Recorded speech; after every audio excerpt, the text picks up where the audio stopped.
శీఘ్రస్ఖలనం లేదా premature ejaculation అనేది మగవాళ్ళు కామన్గా ఎదుర్కొనే సెక్షువల్ సమస్య. అసలు ఈ శీఘ్రస్ఖలనం లేదా ప్రీమెచ్యూర్ ఎజాక్యులేషన్ లాంటి సెక్షువల్ ప్రాబ్లమ్స్ రావడానికి గల కారణాలు ఏమిటి అనేది ఈ వీడియోలో నేను డీటెయిల్గా చెప్తాను. నా పేరు doctor Kranthikumar Reddy, consultant andrologist, J andrology and men's health. మాకు విజయవాడ, వైజాగ్, రాజమండ్రి, నెల్లూరు మరియు కర్నూలులో బ్రాంచెస్ ఉన్నాయి. నేను మగవాళ్ళలో ఎటువంటి సెక్షువల్ సమస్యలు ఉన్నా, అంటే అంగస్తంభన, శీఘ్రస్ఖలనం లాంటి సెక్షువల్ సమస్యలు ఏదైనా ఉన్నా, లేకపోతే మగవాళ్ళలో విరికణాల కౌంట్లో కానీ కదలికల్లో కానీ ప్రాబ్లం ఏదైనా ఉండి పిల్లలకి ఇబ్బంది పడుతున్నా, అటువంటి ప్రాబ్లమ్స్ నేను ట్రీట్మెంట్ చేస్తాను. సో ముందుగా శీఘ్రస్ఖలనం లేదా ప్రీమెచ్యూర్ ఎజాక్యులేషన్ అనేది మగవాళ్ళు కామన్గా ఎదుర్కొనే సెక్షువల్ సమస్య.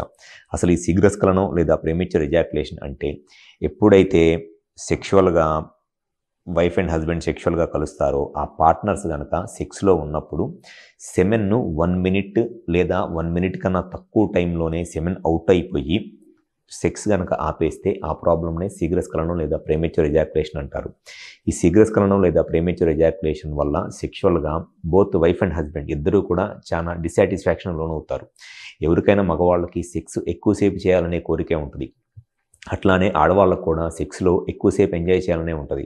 కానీ ఎప్పుడైతే ఈ 1 మినిట్ కన్నా ముందే సెమెన్ అవుట్ అయిపోయి సెక్స్ అనేది ఆపేస్తారో వాళ్ళకు స్లోగా సెక్స్ అంటే ఇంట్రెస్ట్ పోయింది, సెక్స్లో సాటిస్ఫాక్షన్ లేక సెక్స్ మీద ఇంట్రెస్ట్ కూడా పోయింది. అసలు ఈ శీఘ్రస్ఖలనం లేదా ప్రీమెచ్యూర్ ఎజాక్యులేషన్ రావడానికి గల ముఖ్య కారణాలు ఏమిటి అని అంటే, ఫస్ట్ వచ్చేసి హార్మోన్స్లో ప్రాబ్లం. ఎవరిలో అయితే సెక్షువల్గా హార్మోన్స్లో ప్రాబ్లం ఉంటుందో అటువంటి వాళ్ళలో ఈ ప్రీమెచ్యూర్ ఎజాక్యులేషన్ రావడానికి చాలా ఎక్కువ అవకాశం ఉంటుంది. సెకండ్ వచ్చేసి సెక్షువల్ ఇన్ఫెక్షన్స్. ఎవరిలో అయితే సెక్షువల్గా ఇన్ఫెక్షన్స్ ఉంటాయో, అంటే ఒకళ్ళు కన్నా ఎక్కువ మందితో సెక్స్లో కలుస్తారో అటువంటి వాళ్ళలో ఈ సెమెన్లో ఇన్ఫెక్షన్స్ కానివ్వండి, ప్రోస్టేట్లో ఇన్ఫెక్షన్స్, లేకపోతే సెమెనల్ వెసికిల్స్లో ఇన్ఫెక్షన్స్ రావడానికి చాలా ఎక్కువ అవకాశం ఉంటుంది. సో ఎవరిలో అయితే prostate infections, semen infections, seminal vesicles infections ఉంటాయో అటువంటి వాళ్ళలో కూడా ఈ ఇన్ఫెక్షన్ వల్ల సెక్స్లో సెమెన్ చాలా తొందరగా అవుట్ అయిపోయింది. నెక్స్ట్ ప్రాబ్లం వచ్చేసి డయాబెటీస్, అంటే షుగర్ వల్ల కూడా చాలామందిలో ఈ కంట్రోల్లో లేకపోవడం వల్ల షుగరు సెక్స్లో చాలా ఎక్కువ తొందరగా సెమెన్ అవుట్ అయిపోయింది.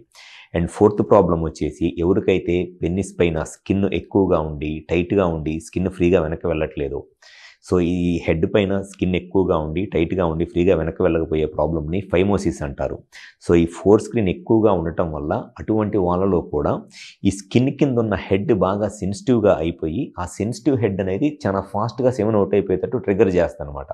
అది ఈ premature ejaculation one of the main reason. వీటన్నిటితో పాటు ఎవరైతే ఎక్కువగా పాన్ వీడియోస్ చూసి మాస్టర్బేషన్ చేసుకుంటారో, అంటే బిఎఫ్లో లేకపోతే పాన్ వీడియోస్ చూసి రోజుకి 1 లేదా 2 సార్లు మాస్టర్బేషన్ అంటే హస్తప్రయోగం చేసుకుంటారో అటువంటి వాళ్ళలో కూడా ఈ శీఘ్రస్ఖలనం లేదా ప్రీమెచ్యూర్ ఎజాక్యులేషన్ ప్రాబ్లం రావడానికి చాలా ఎక్కువ అవకాశం ఉంటుంది. సో జనరల్గా ఈ రీజన్సే ఉంటాయి ఎక్కువ మందిలో ఈ ప్రీమెచ్యూర్ ఎజాక్యులేషన్ లేదా శీఘ్రస్ఖలనం ప్రాబ్లమ్స్ రావడానికి. ఇన్ఫెక్షన్స్ కానివ్వండి, లేకపోతే హార్మోన్స్లో ప్రాబ్లం కానివ్వండి, లేకపోతే డయాబెటీస్ అంటే షుగర్ ప్రాబ్లం వల్ల కానివ్వండి, పెన్నిస్ పైన స్కిన్ ఎక్కువగా ఉండటం వల్ల, లేకపోతే ఈ మాస్టర్బేషన్ అంటే హస్తప్రయోగం చేసుకోవటం వల్ల, ఈ 5 కారణాలే చాలా ఎక్కువ మందిలో ఈ ప్రీమెచ్యూర్ ఎజాక్యులేషన్ ప్రాబ్లం రావడానికి అవకాశం ఉంటుంది. సో ఎవరైతే ఈ శీఘ్రస్ఖలనం లేదా ప్రీమెచ్యూర్ ఎజాక్యులేషన్ ప్రాబ్లంతో బాధపడుతున్నారో, మీకు ఈ ప్రాబ్లం వల్ల సెక్షువల్గా ఇబ్బంది ఎదుర్కొంటున్నట్లయితే ఒకసారి మా హాస్పిటల్కి వచ్చి కన్సల్ట్ అవ్వండి. మాకు విజయవాడ, వైజాగ్, రాజమండ్రి, నెల్లూరు మరియు కర్నూలులో బ్రాంచెస్ ఉన్నాయి. ఈ 5 ప్లేసుల్లో ఎక్కడైనా సరే ఒకసారి వచ్చి కన్సల్ట్ అవ్వండి. డెఫినెట్గా మీకు అసలు ఈ శీఘ్రస్ఖలనం ప్రాబ్లం అనేది ఏ కారణం వల్ల ఉంది అనేది క్లియర్గా ఐడెంటిఫై చేసి ట్రీట్మెంట్ చేయడం జరుగుతుంది. కాబట్టి డెఫినెట్గా సెక్స్లో ఎక్కువసేపు సెక్స్ చేయొచ్చు, మినిమం 4-5 మినిట్స్ సెక్స్ చేయొచ్చు, సెక్స్ని హ్యాపీగా ఎంజాయ్ చేయొచ్చు. మీరు మీ వైఫ్ ఇద్దరు సెక్షువల్ లైఫ్ని సెక్స్లో ఎంజాయ్ చేస్తారు, మీ సెక్షువల్ లైఫ్ని హ్యాపీగా ఎంజాయ్ చేయవచ్చు. Thank you. Like and subscribe Eagle Health and Beauty.